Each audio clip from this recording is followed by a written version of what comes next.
Del Paraguay.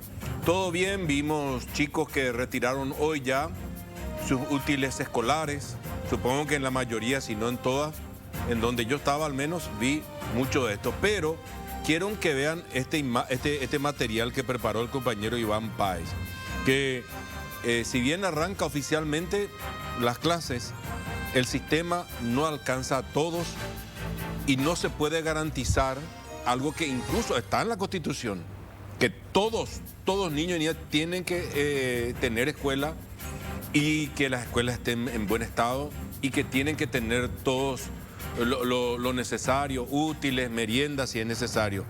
Aquí están los números de la realidad de la educación paraguaya. Tiene como algunos minutitos, pero quiero, señora, señor, que presten atención a este material. ¿Cómo arrancamos el año lectivo 2023?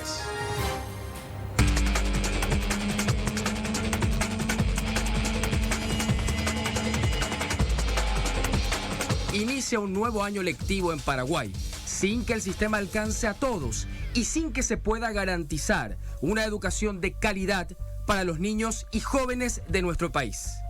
Estos son los números de la educación en ruinas. En Paraguay hay 147 escuelas que no tienen sistema de conexión eléctrica.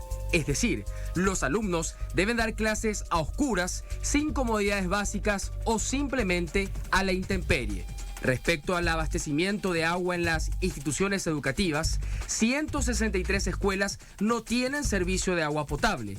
30 se abastecen del río, 498 de un pozo común, 1.760 de un pozo artesiano. Los números del servicio sanitario en las escuelas son aún más alarmantes. 28 tienen un excusado municipal, 444 tienen una letrina común y 73 escuelas de Paraguay no tienen un sanitario.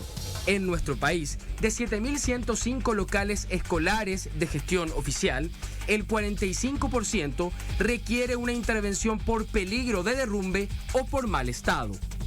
Según cifras oficiales, 820 escuelas están en peligro de derrumbe y 2.558 están en mal estado. Estos apenas son números respecto a la situación edilicia de las instituciones educativas dependientes del Estado, sin hablar aún de la calidad educativa. El director general de Administración y Finanzas del Ministerio de Educación y Ciencias, Oscar Stark, refiere que nuestro país está lejos de compararse con países de la región en cuanto al sistema educativo, y más lejos aún de la educación ofrecida en países desarrollados.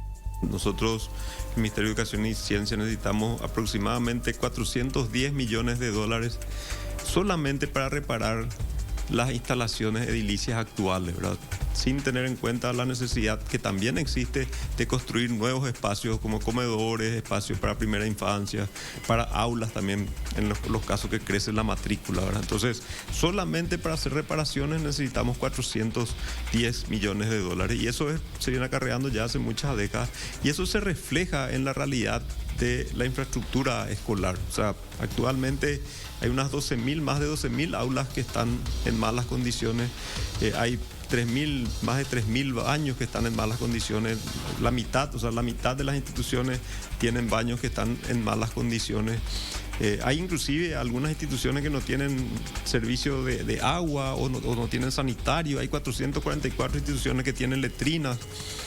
O sea que la situación de infraestructura, de déficit de infraestructura es realmente muy importante y eso tiene que ver con que el presupuesto que se destina a educación es bajo. O sea, el Ministerio de Educación y Ciencia necesita duplicar su presupuesto para el año 2030 y triplicarlo para el año 2040 para llegar a niveles relativamente aceptable, ¿verdad? O sea, si nos comparamos con un país cercano como Uruguay invierte más o menos 26.000, cerca de 27.000 dólares en un estudiante desde los 5 o 6 años hasta los 15, 16 años. Y nosotros acá en Paraguay invertimos 13.000 dólares, o sea, la mitad. Y estamos hablando de un país cercano, ¿verdad? Si nos comparamos con países desarrollados, ese monto se cuadruplica. O sea, por estudiante los estados invierten muchísimo más de lo que nosotros estamos invirtiendo. Este será uno de los más grandes desafíos de los próximos gobiernos, ya que la educación requiere de la implementación de políticas públicas que trasciendan los signos políticos e ideologías, con resultados que se verán solamente a largo plazo. Paraguay tiene una población mayoritariamente joven ahora, ¿verdad?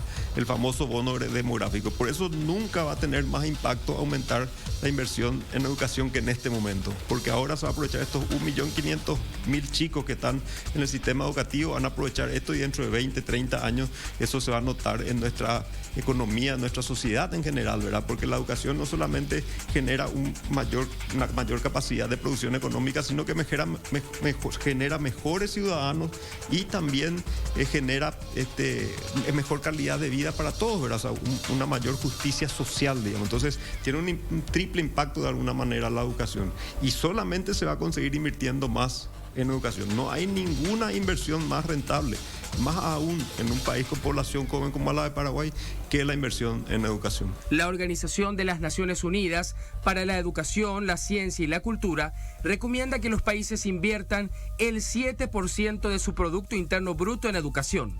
Paraguay no llega siquiera al 3%.